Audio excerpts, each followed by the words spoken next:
বাগেরহাটের শরণখোলায় বন্যপ্রাণী সংরক্ষণ ও নিরাপত্তা আইন 2012 বিষয়ক প্রশিক্ষণ অনুষ্ঠিত হয়েছে।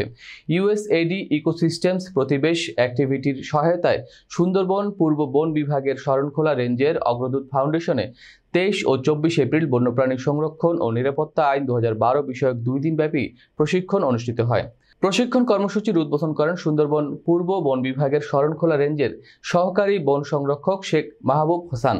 প্রশিক্ষণে সুন্দরবন শরণখোলা রেঞ্জের বন কর্মকর্তা, সুন্দরবন সহ ব্যবস্থাপনা কমিটি, সিপিজি, ডিসিটি এবং ভিটিআরটির মোট 30 জন সদস্য অংশগ্রহণ করেন।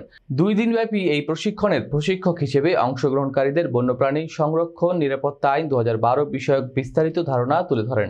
মূলত সংশ্লিষ্ট অংশগ্রহণকারীদের বন্যপ্রাণী সংরক্ষণ নিরাপত্তা আইনের যথাযথ প্রয়োগ দক্ষতা বৃদ্ধির মাধ্যমে সুন্দরবনের বন্যপ্রাণী শিকার, নিধন, পাচার নিয়ন্ত্রণ এবং বন্ধ করার লক্ষ্যে এই প্রশিক্ষণ কর্মসূচির আয়োজন করা হয়। প্রশিক্ষণ কর্মসূচিতে আরও উপস্থিত ছিলেন প্রতিবেশ অ্যাক্টিভিটির site officer Mohammad Arifur Rahman, NRM and livelihood facilitator Shihab bin Habib এবং এনআরএম ও PA management officer Mohammad Shahin ইসলাম।